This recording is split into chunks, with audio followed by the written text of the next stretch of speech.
এখন আর ব্যবহার করে না। পাশে পাকের ঘর।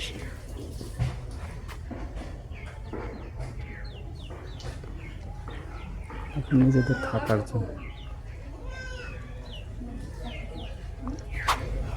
বাড়ির ভিতরে বড়ই গাছ।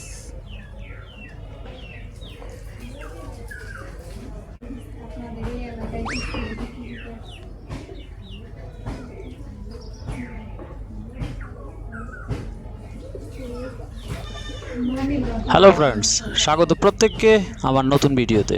সাথে থাকবো আমি মোহাম্মদ গোলাম নবী। পুরো ভিডিও জুড়ে দেখে বোঝার উপায় নেই আমি গ্রামে আছি নাকি শহরে। একদম গ্রামের রাস্তার তো মতো। বন্ধুরা চলুন ঘুরে দেখি পুরো জায়গাটি। আর ঘুরতে ঘুরতে অনুরোধ করছি, আমার চ্যানেলটি যেহেতু নতুন, সবাই চ্যানেলটিকে সাবস্ক্রাইব করবেন, পুকুর ছিল, লাইক করবেন, অবশ্যই কমেন্টসও করবেন। যারা অলরেডি সাবস্ক্রাইব করেছেন তাদের সবাইকে ধন্যবাদ। তুলা গাছ, শিমুল তুলা গাছ। শিমুল তুলা গাছ যেরকম হয় আর কি, অনেক বড়, অনেক লম্বা, বেশ উঁচু।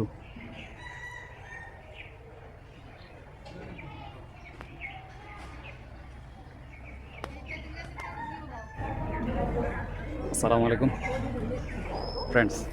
দেখেন, সচরাচর চোখে ভাজে না, এই যে মানে মাটির ঘর তো এখন চোখে দেখাই যায় না।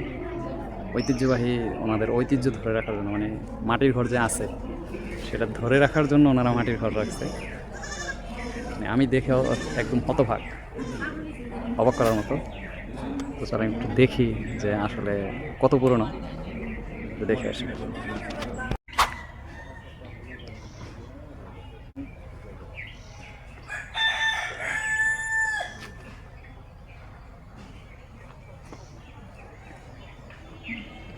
খেরের পালা, মানে গ্রামে যেতে হবে না, একদম গ্রামের মতোই দেখা যাচ্ছে। বাঁশের ঝাড়,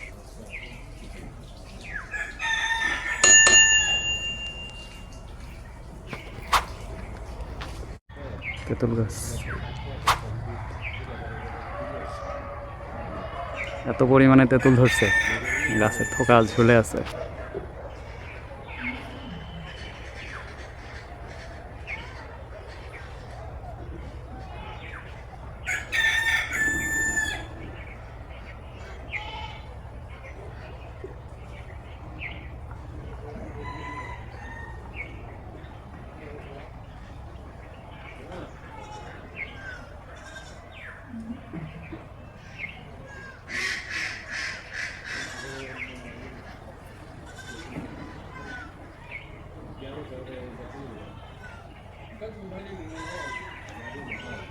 বিশাল তেঁতুল গাছ।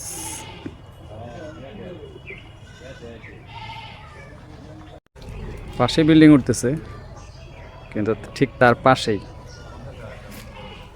এই যে থাকার জন্য কিন্তু এখন ওনাদের এই যে বাড়ির পাশে, ওই মাটির ঘরের পাশে এখন নিজেরা হাফ বিল্ডিং করছে।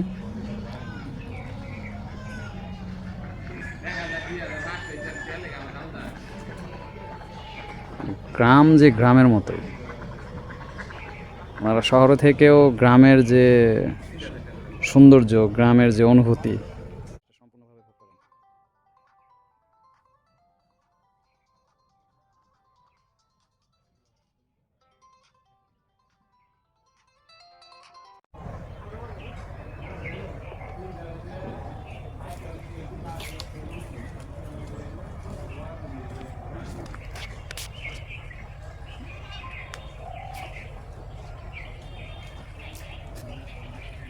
এখনও এখানে বসে ওনারা কাজ করেন মনে হয়, কিছু না কিছু তো অবশ্যই করেন।